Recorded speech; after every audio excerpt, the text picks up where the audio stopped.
Welcome to Truth Nation TV, the channel where facts matter and leaders are judged by their records, not their rhetorics.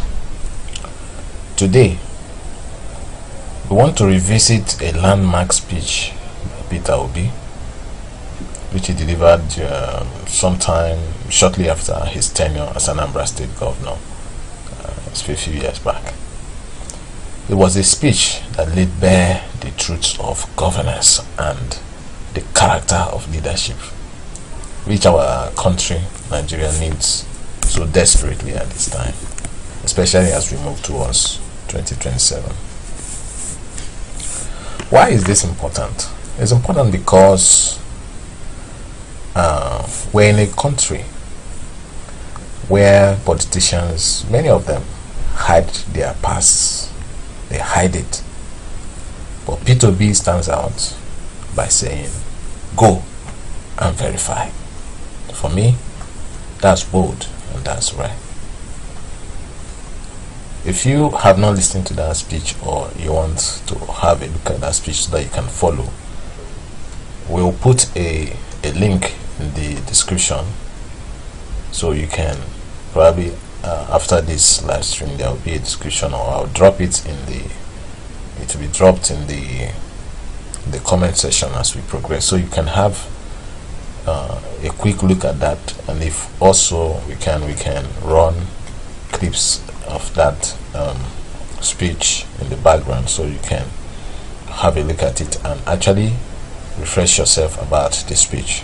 But I have seen the speech, I have listened to the speech over and over, and based on what I garnered from that speech, I'm making this stream for those who were not able to hear that, listen to that speech, to actually see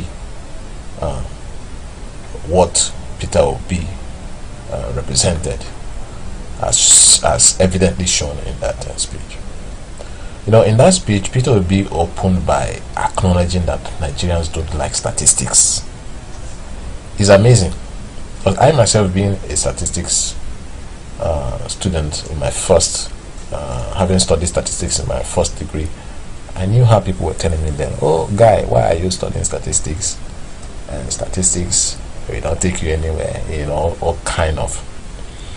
But, well, time have proved them wrong, because over time it's now more obvious to me that statistics was probably one of the most important subjects anyone would want to study, because how can you plan? You know, I later worked in advertising and marketing, and I found out that you can't make any decision for your client without first of all looking at what statistics are available. You do your market research, you do all of that before you can plan for your client. The same thing goes into the financial sector. How can you be planning finances for a country without knowing the statistics?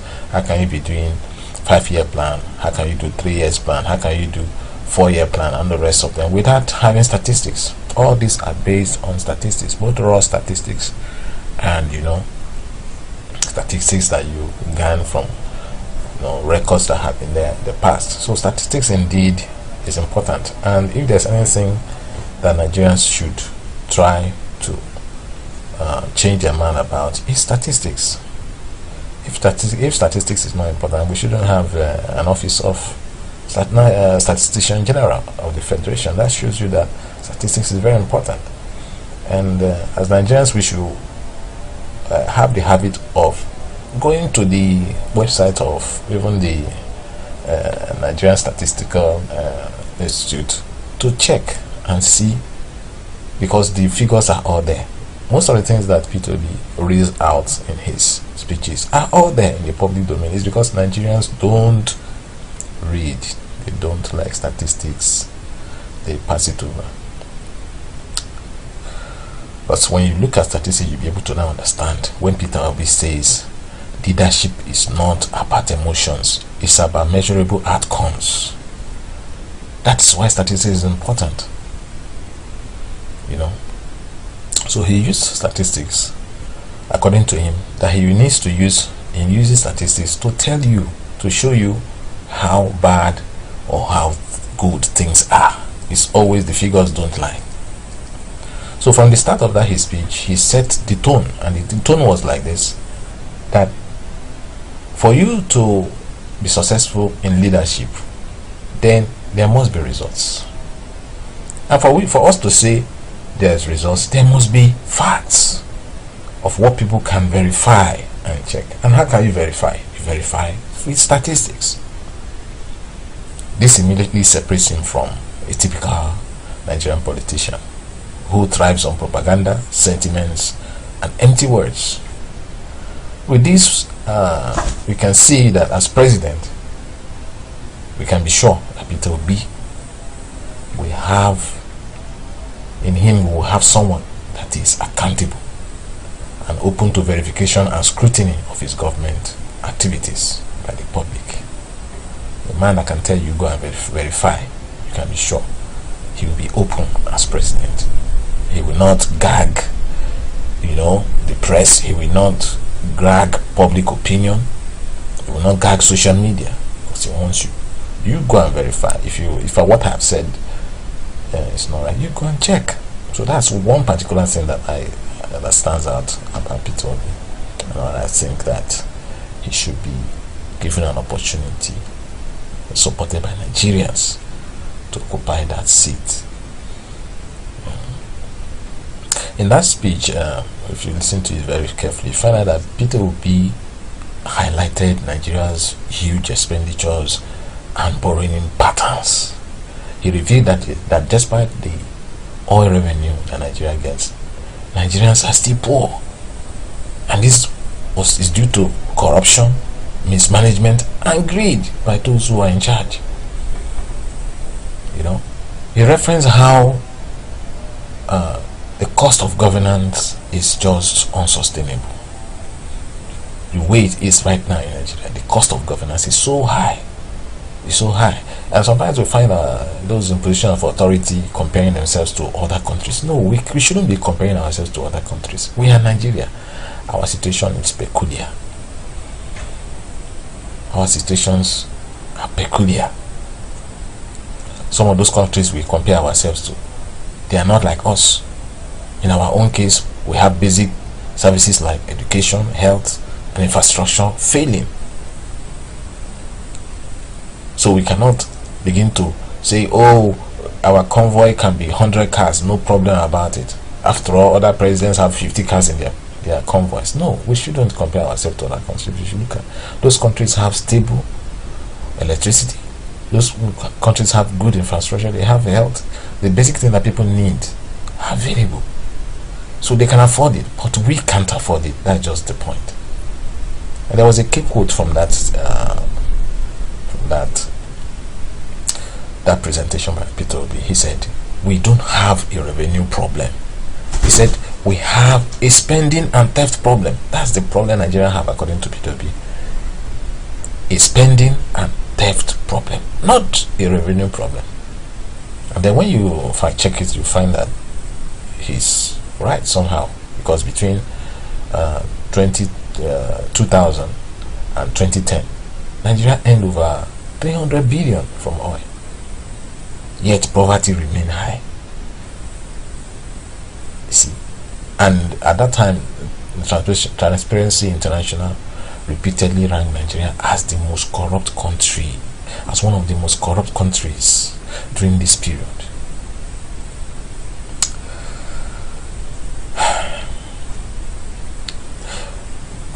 Peter Obi actually thinks this way.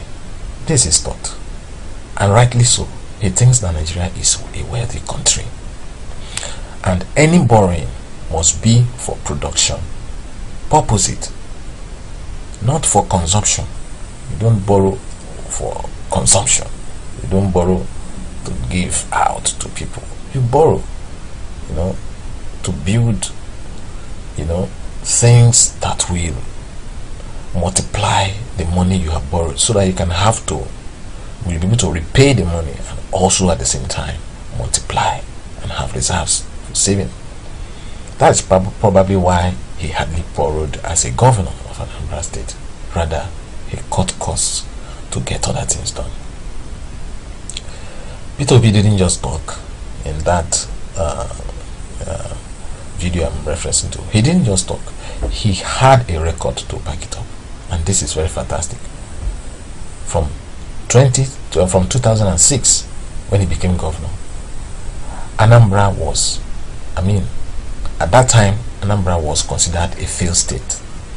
Schools were shut down, hospitals were in ruins, civil servants owed salaries, political godfathers ran the show. We all knew about what happened to his predecessors like Ngige and all the rest of them. Banks refused to lend even to the state government because things were so bad. So what did he do differently, which I believe he can also do in the case of Nigeria today? One, he rejected a security vote of 600 million naira per month. Most of these governors you see, every month they have nothing less than this coming to them for security vote. This is money that does not have accountability because they spend it at their own discretion. It's free money, so he could have as well decided to spend this money anyhow, but instead he plowed it back into the system to use in developing the state. He slashed costs of governance. If you listen to that video, you see where he was enumerating how people were spending money, guest houses, flights. Flights. Why should he be flying first class? Why? He never flew first class according to him. He always flew, the normal class because he wants to save money for the government. So this is the kind of person that we need as president in Nigeria today, not the one that will be buying more private jets, more jets for his office, despite all the ones that are available. Peter Obi is such a man that is ready to be flying Arik or fly Peace Air, instead of having retinue of airplanes that Nigeria have to be taken care of, spending billions on to fix and all the rest of them. Peter Obi also slashed the cost of governance in his state. That, if you're wondering how was he able to do some of these things, that is one key area, one key point, and it was very evident in his speech. In fact, that was also one of the reasons, according to him, that he was impeached, because those who were used to squandering the money before he came, they couldn't just understand his frugal idea, but he was determined, and he refused to work with them, to spend money anyhow. And these were some of the reasons why they had to impeach him because of this. So Peter Obi actually plugged revenue leakages in his state when he came in. He did. Go and verify, like he always say. And he introduced budget discipline. And he rejected convoys and the luxury lifestyle. At one time, according to him, he had to even stop the convoy of policemen following him to Abuja all the time. He asked them, why are you coming to Abuja? He can as well get policemen in Abuja instead of spending how much on each policeman to transport them from Anambra State and back. Every time he's going to Abuja. We talked about not needing guests, so many guest houses, that the state had many guest houses. You can imagine the kind of waste that was going on. After all this, there was an instant result. If you follow the records, Anambra became financially stable. That's the first thing that happened. Salaries were paid regularly and on time, and the state had zero debt by the time he left. I think this is fantastic and worthy. It's one of the kind of people that we need to run the affairs of Nigeria, because Nigeria is desperately in need of this kind of frugality. We are making money, we have money as a country, but our problem is how we are spending it. And to sum it up, he left over 75 billion naira in reserves for the state. And then they even had, at the time, I don't know if it's still on till now. They set up what is called the future generation funds. So most of the money he was saying, he was saving it for future generation. These are all verifiable facts. They are not just political slogans. Banks are there for anyone who wants to go and verify. I think he mentioned banks like Access Bank, Fidelity Bank. So you can do your own investigation and verify. So I don't really know why. Sometimes I look at Nigeria as a country that God loves so much, and He positions certain people, for us part time. And Nigerians just refuse to pick these people to lead them. And that's why we are the way we are.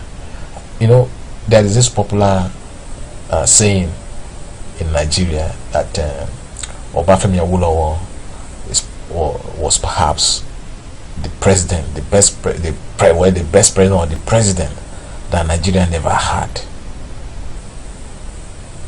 I can tell you today also that Peter Obi, I hope it doesn't turn out to be one of the best presidents Nigeria would have had. That if we don't get it right this time, we may never have. He's the kind of person that we need. Why were people talking about Obafemi Awolowo then? It was because of the policies that they put in place. I benefited from some of his policies. Those days you go to school, everything is provided: exercise books, writing materials, your tables, your chairs, with your own number. I had my number that when I entered school, when I finished, I was my table and chairs that was given to me free. My parents never paid anything for that. The size books were free, very quality books. So when you have people like that, you want to give them an opportunity at the federal level. So you have somebody like Peter Obi who have done evidently things that impact the people. We're not talking about people who do flamboyant things that impact only the rich. We're talking about people who do things that impact the lowest of people within the society by their policies. So unlike many who leave office in debt, Obi left assets as a result of his controlled governance cost. This is true. And this is one of the second reason that why he deserves to be president. It's another reason why he deserves to be president. I think in 2027, especially those who are forming coalitions now, say it's ADC, they should scrutinize their candidates and just let Obi be the candidate and support him at this time. They shouldn't make the mistake they made with PDP. PDP made that mistake, and that's why we're in the mess and the situation we are today.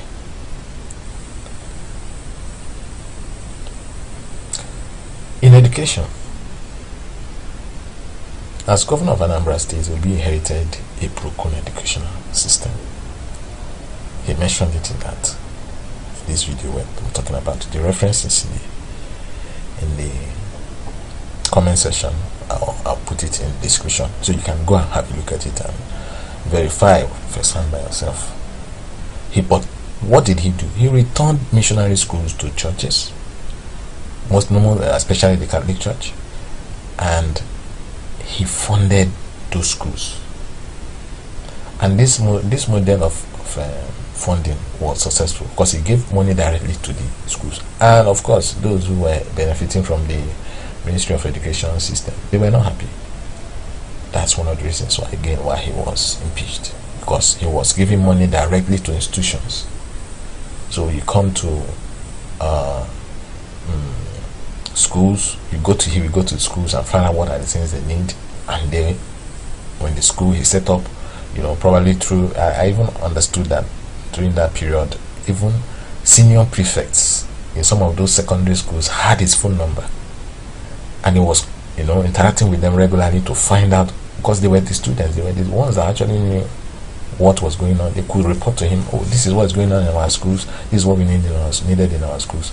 And during his period, the monies that were saved were used to improve these schools. They were used to build infrastructure in these schools, provide basic things like vehicles, IT and all the rest of them for some of these schools. And the results showed, because in between 2011 and 2013, WAEC recognized Anambra as the top performing state, and also UNICEF and other international partners praised the model that Peter Obi, employed in Anambra State, that was producing so much result. He was really praised during that period.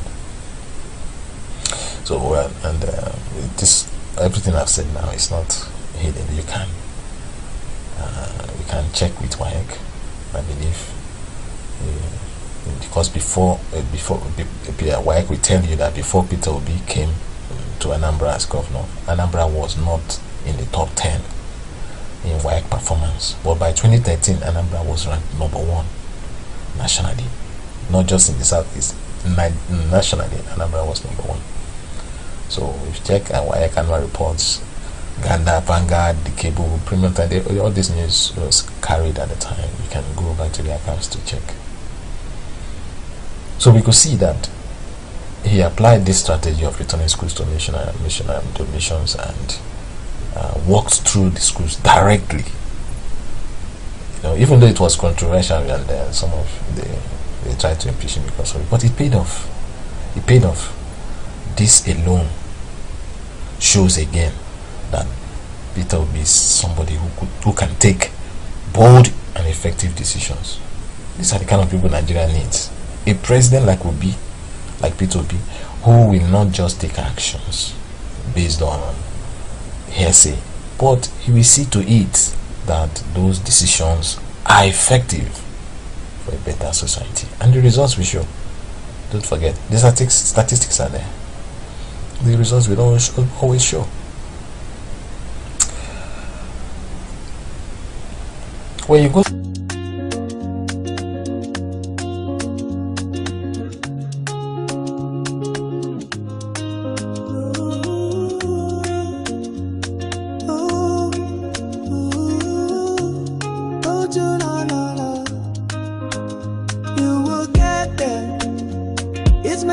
because what go surely come pass. You will get there. Just hold on. Your blessings no go ever delay. You will get there. You will get there. It's material because what go surely come pass. You will get there. Just hold on. Your blessings no go ever delay.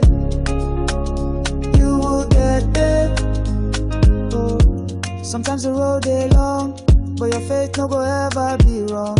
Hold your hand for God, He dey lead you steady and strong. Rain fi fall, storm fi blow, but your promise they glow. God they walk behind the scene. One day soon you go dey king. No give up, no look back. Keep your spirit steady on track. The wait no be waste. Now preparation for better days. Joy go come in the morning. Every sorrow go stop warning. Your season the near. Just trust your victory. You will get there. It may tarry, but God's word will surely come pass. You will get there. Just hold on. Your blessings no go ever delay. You will get there.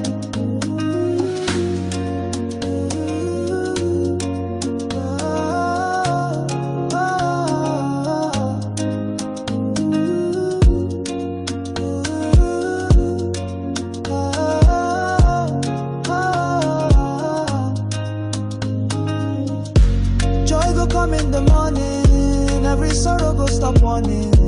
Your season the near, just trust your victory. You will get there. It may tarry, but God's word will surely come pass. You will get there. Just hold on. Your blessings no go ever delay. You will get there. You will get there.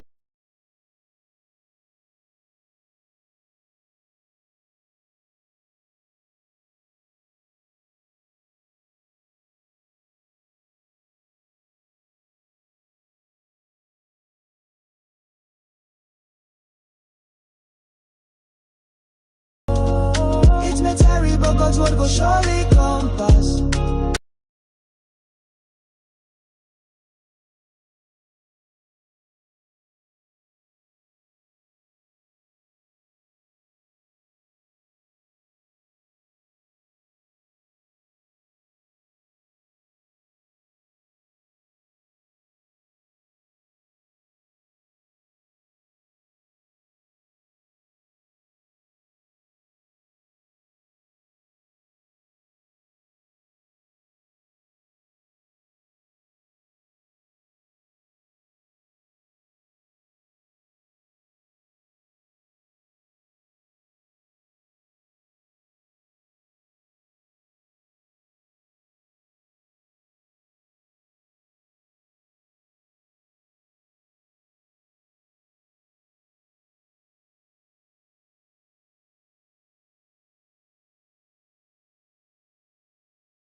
It may tarry, but God's word go surely come pass.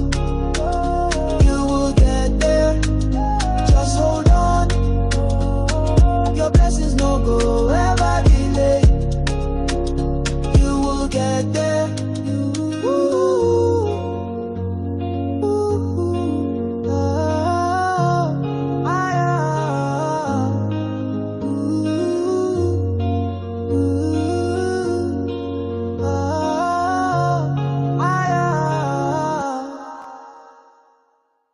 When you move over to health, he also spoke about health.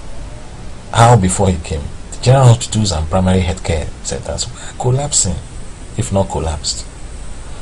So what did he do? Once again, he partnered with churches to manage health institutions. Are you seeing ideas? Are you seeing ideas? So we're not talking about leaving everything to the private sector. We're talking about partnership. So his model, I think, was partnership. For example, he renovated and equipped St. Charles Borromeo Hospital, Ieno Hospital, and Our Ladies of Laws, I think. I think that's what they call it.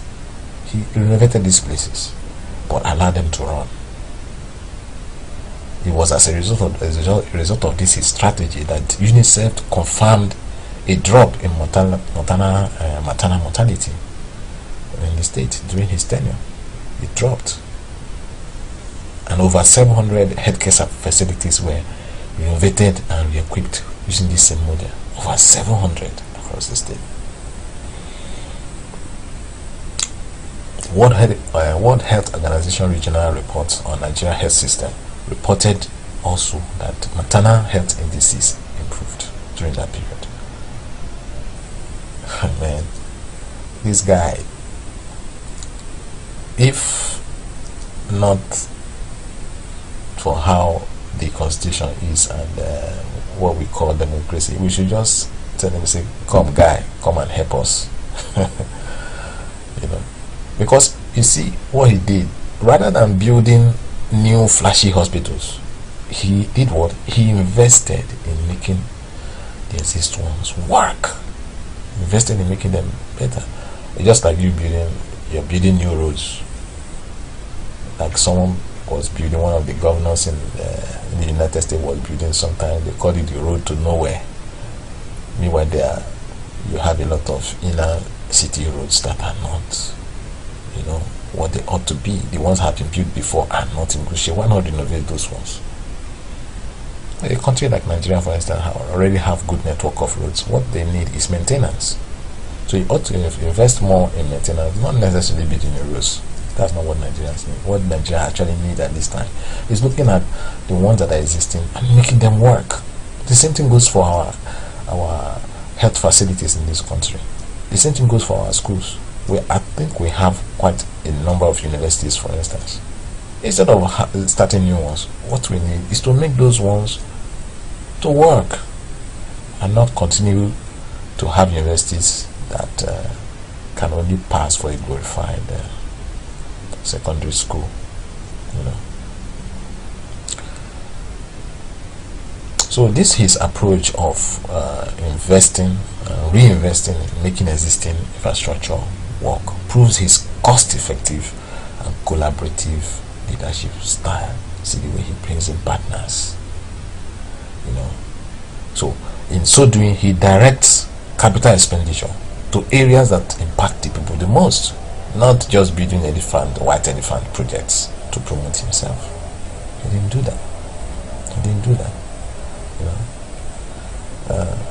Like I was saying before, the roads, when you look at roads, will be focused on inner city and rural roads to open on economic access. That's why in the southeast in particular, Anambra, during his tenure and building on what his predecessor, what's his name? I think it was Ngige that was his predecessor. Ngige was also notable for building roads. Today Anambra State has some of the best roads, particularly in the southeast. I don't know about Nigeria. Because of the work these two men did.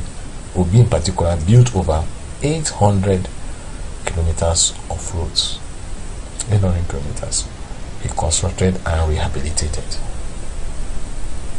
This can be found in his handover notes of 2014.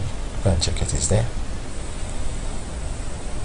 In the area of security, it's common knowledge that Peter Obi maintained peace and security in Anambra State before he came in. We all know how even governors were being kidnapped. Anambra State was once considered ungovernable, and it was easily one of the most unsafe place. But under Peter Obi, it became one of the safest states in Nigeria. You can fact check that with the Nigerian police, because they rated Anambra amongst the least crime affected states between 2010 and 2013. You can also confirm that banks reopened branches in previously closed towns like Navy South and all the rest of them. Banks were closing shops because of the insecurity, but they were reopening during this time. His model was, when it comes to security, he was not complaining. So we're not seeing him on TV like most of them are doing now, complaining. Instead of just complaining about the insecurity, he improved welfare of security agents and used community vigilante groups. Now this is talking about policing from the grassroots, was the method that he used, and this proves to be a practical approach to the problem. It solved the problem at the time. I don't really know how the situation is in Anambra now. I hope that the governors that took after him actually continue, because it worked. In fact, most of the other southeast states began to cry that the violence had been chased away from Anambra, and now it's in their states. I think in the southeast now, probably it's Imo State that is bearing the brunt now, because other states have also woken up to solving the security problem. You go and verify, fact check. My friend, I can go on and on and on and on, but from that message there's so much to say, which I cannot even cover in this one episode. Maybe I'll do another episode, but let me see how far I can go on this one today.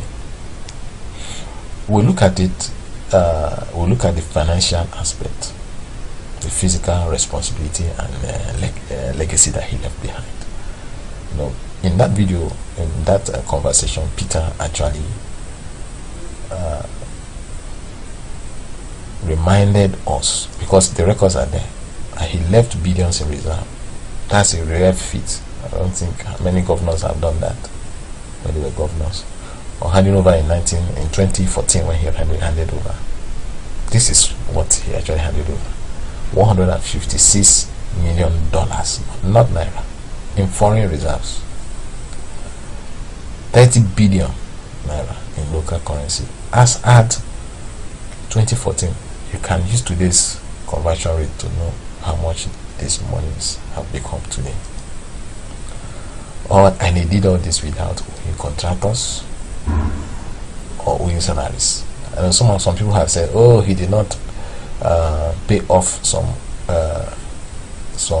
contracts were awarded. Well, I think what he actually did was to look at the contracts that were finished. So he doesn't pay you except you finish your contract. Can you imagine that? That is just how to ensure that the contractors get the work done. You give people contracts and they don't execute it, and they are being paid. He didn't do that. He paid you as you completed your contract. So as far as he was concerned, all those who completed their contracts as when due, he paid them, and he was not owing anybody. Neither was he owing salaries. You can check his official handover notes, and also even the governor that took over from him, I think Peter Obi, he himself confirmed this initially. So I don't know if he has changed his thoughts now, but he initially confirmed this truth. Peter Obi was a rare governor.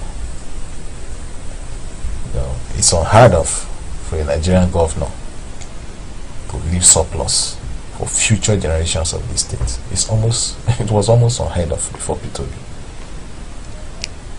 This is a verifiable truth, and it speaks to his discipline and planning. Guy, this is the kind of president that Nigeria needs. From that presentation, one takeaway for me is looking at his governance philosophy. And the philosophy, I was asking myself, what is really this guy? Does this man have? Because one of the challenges that we have in our country today is most of the parties that are available, they don't have philosophy now, or they don't have what's it called? They don't have what they stand for. We can't say this is the philosophy of this. So if you're in this party, so they all seem to just be floating. But individually, you can see someone like former Governor Peter Obi having a governance philosophy which is centered around costing, cutting cost of governance. I think for me that was just the philosophy, and that is just the kind of president we need at this time. Look at it. He refused to live in official governor's lodge, and he chose to live in his own private residence.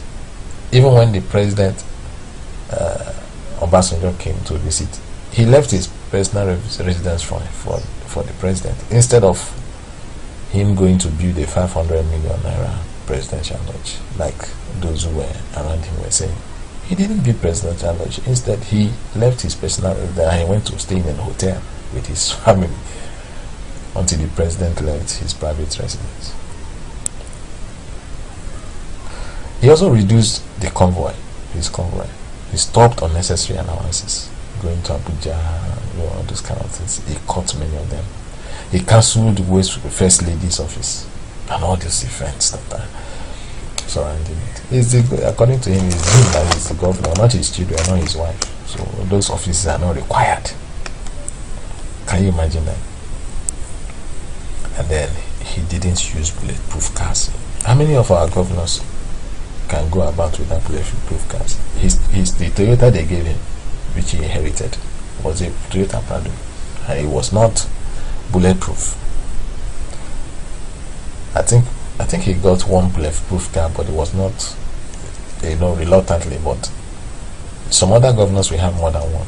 All their fleet will be bulletproof for him, because he felt there was no need for it. Why waste the money? Instead, he would rather use the money, and he used the money to buy buses, according to him in that speech. And the money he would have used to buy bulletproof cars that was budgeted for bulletproof cars, he used it to buy cars for judges and for schools, and buses for schools, and all the schools had buses. Can you imagine that kind of a person being Nigeria's president? I look forward to that day that we have a president like this. And then, to sum it up, he reduced overhead cost by over 60%. I estimate, once again, these statistics. For those of you who don't believe in statistics, maybe you can go and have a look and see if the statistics are correct or not. Verify, like he will always say. He supported local industries such as Inosi Motors and Peugeot Assembly of Nigeria. Most of the cars that were used by his government then were Peugeots the innocent vehicles. He used that to support local industries. And you remember that he was one of those that inspired the building of the innocent factory in Anambra State, which today employs a lot of people, and he supported them. He didn't just bring them in, he also supported them by giving them contracts to manufacture vehicles for the states, which was distributed to institutions. So while many governors borrowed billions and left debt, Obi was cutting spending and building reserves. While Nigerians complain about wasteful politicians, Obi showed an example of what frugality looks like. Kali, this is what we need in Nigeria today.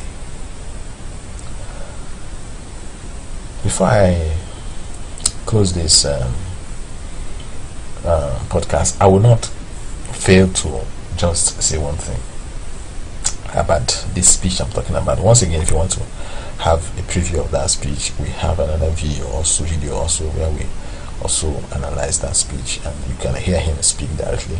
If we can, we'll put it in the description of this video, and it will be also in the comment section so you can have a look at it. Meanwhile, if you have any comments, you can comment on this video and let us know what you think about this, our analysis, where we got it wrong or where we got it right. But we are just analyzing his speech. We are not adding or taking away from what he has said.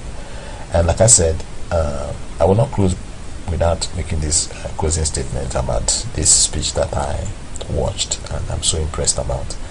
Is what I see as a watershed.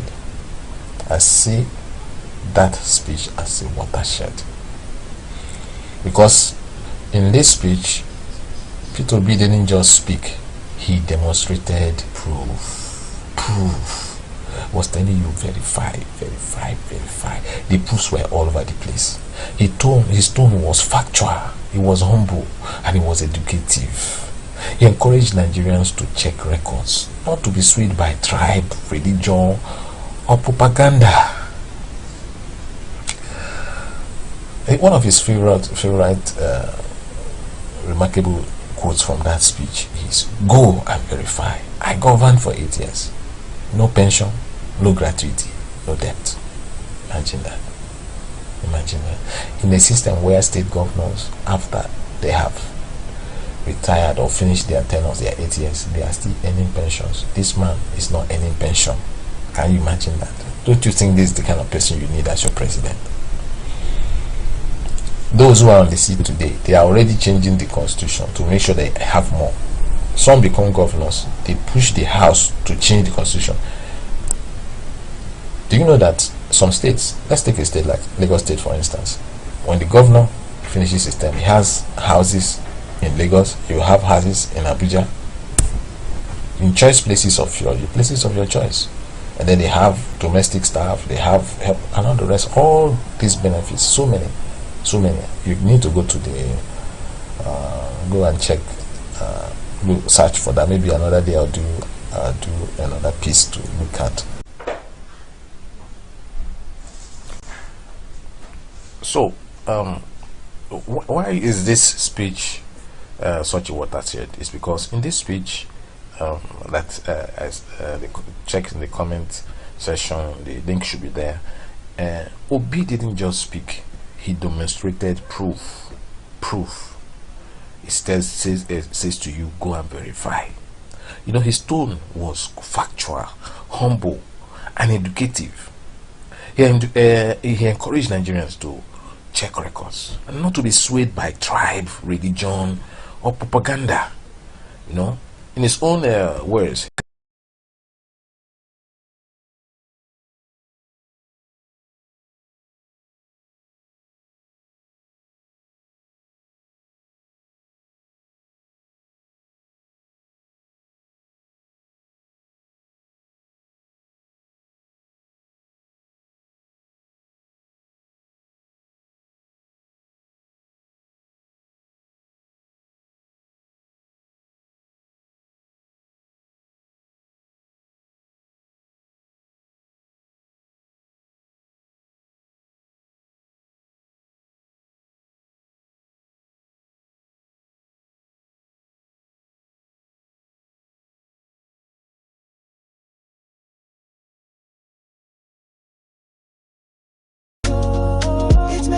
but God's word will surely come pass. You will get there, just hold on. Your blessings no go ever delay. You will get there. To institutions. So while many governors borrowed billions and left debt, Obi was cutting spending and building reserves.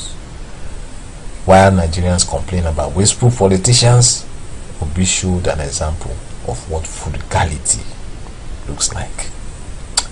Kai, this is what we need in Nigeria today. Before I close this podcast, I will not fail to just say one thing about this speech I'm talking about. Once again, if you want to have a preview of that speech, we have another video also where we also analyze that speech and you can hear him speak directly. If we can, we'll put it in the description of this video and it will be also in the comment section so you can have a look at it. Meanwhile, if you have any comments, you can comment on this video and let us know what you think about this, our analysis, where we got it wrong or where we got it right.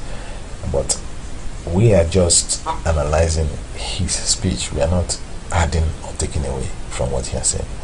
And like I said, I will not close without making this closing statement about this speech that I watched and I'm so impressed about. Is what I see as a watershed. I see that speech as a watershed, because in this speech Peter Obi didn't just speak, he demonstrated proof. Was telling you verify. The proofs were all over the place. His tone was factual, he was humble, and he was educative. He encouraged Nigerians to check records, not to be swayed by tribe, religion, or propaganda. One of his favorite remarkable quotes from that speech is, "Go and verify. I governed for 8 years. No pension, no gratuity, no debt." Imagine that. In a system where state governors, after they have retired or finished their tenures, their 8 years, they are still earning pensions. This man is not earning pension. Can you imagine that? Don't you think this is the kind of person you need as your president? Those who are on the seat today, they are already changing the constitution to make sure they have more. Some become governors, they push the house to change the constitution. Do you know that some states, let's take a state like Lagos State for instance, when the governor finishes his term, he has houses in Lagos, you have houses in Abuja, in choice places of your choice, and then they have domestic staff, they have help and all the rest, all these benefits, so many. You need to go to the go and check, go search for that. Maybe another day I'll do another piece to look at. So why is this speech such a watershed? It's because in this speech, check in the comment section, the link should be there. Obi didn't just speak, he demonstrated proof. It says to you, go and verify. You know, his tone was factual, humble, and educative. He encouraged Nigerians to check records and not to be swayed by tribe, religion, or propaganda. You know, in his own words, he says, go and verify. I governed for 8 years, no pension, no gratuity, no debt. You know, in a country where, you know, governors are like emperors, and you know, if you know what most of them take home as pension, you know, and they continue to earn even when they enter the Senate, they are still earning. Many of them that are in the Senate today are still earning from their states, and if they tell you what they are earning, you will not believe. If you take a state like Lagos State for instance, you know, some of them, you know, you have houses in Lagos, you have houses in Abuja, you know, you have cars to your name every 4 years, it's still being changed and all the rest of them. But this man Peter Obi said, no, keep all that for the state. I've had enough for 8 years. What I have enjoyed as being as a governor It's okay. It's okay. Let me continue with my life. That's the kind of leader that we need to lead Nigeria at this time. Such a frugal leader. And here is the message he sent to the youth in that speech, which I also want to encourage the youth to have a look at. Is to know that, number one, leadership is not about noise. It's not about wealth. It's not or even connections. So don't try to begin to please people, even though of course you have to network, but don't now make it that you not have to be excessively loyal to somebody that you'll not be able to deliver on the dividend of democracy for your people, because that is where this root of corruption comes from. Because you are loyal to somebody as your godfather, you want to please them, and then you start doing the wrong things. But rather, leadership should be about vision. It's about sacrifice. It's not about results, empirical results that can be verified with statistics. Obi embodies this new kind of leadership, and it's the kind that Nigeria needs today. In fact, I can tell you, the whole of Africa, we need this kind of leadership. As I close on this podcast today, I want to ask a few questions, and I really wish we can have time to discuss this in the comment section. Question number one is, why do Nigerians reward flamboyance instead of performance? Why do Nigerians reward flamboyance instead of performance? Because people see governors and all these presidents as, will I say, gods, and nobody bothers about performance. We should focus more on performance. The second question I want to ask is, can Peter Obi's model work at the national level? What he was able to achieve at his state level, do you really think it can be achieved at the federal level? If you think, why you think it cannot be, or you think it can, please can you comment in the comment section. And then, what do you think are the obstacles that are facing performance-driven leaders in Nigeria? I tell you, there are some of them. I don't want to begin to mention names here, but there are some of them. We see them, but there are some obstacles. What are these obstacles that you think? All right. And then I would also want to imagine or ask if you can comment or drive engagements on this platform, such as discussing what struck you most about Peter Obi's record. This record I have shared with you today. What struck you most about his record? If given the chance, would you vote him again? Would you vote him in the next election in 2027? I will vote him. So I want to ask you, will you vote him again? Having all this record, let's even give him a chance. We're not talking about Southeast or Southwest, but we're looking at somebody who has capacity, who has competence, who has compassion, who has character, and who is frugal, who will help us to manage and not overspend our collective patrimony. Then what qualities should Nigeria's next generation of leaders have, having heard all of this? Okay, so I want to I hope you can, if you can, go comment in the comment section. At this point, I would be wrapping up on this podcast, and I want to thank you for taking time to listen to it. Maybe you joined in between, or you can go back and have a look at this particular podcast again on our channel at Truth Nation TV. And but in a closing summary, let's look at these points. Number one, leadership is not about how loud or tribal or connected you are. It's about impact. Are we making impact? Secondly, Obi's speech remains a model of accountability and vision. You can watch it again with the link in the description. Nigeria needs to reward leaders who build, not those who loot and lie. These are my 3 takeaways from this speech that I have analyzed today. And I will be stopping here. Please follow and subscribe to our channel, Truth Nation TV, for more of this kind of videos. Like this video, drop a comment with your thoughts, and share this podcast or this live stream video with others to educate them also. And don't forget to turn on your notifications, so that when more fact-based reviews on Nigeria, on trends in Nigeria are shared from this channel, you can be among the first that will get notified. Well, at this point, I say thank you for watching once again. Thank you for being part of this discussion. Please, the discussion still continues in the comment section. I look forward to responding to your comments, and then see you the next time. And thank you once again for coming, for joining us today. Bye bye. You will get there. It's my time.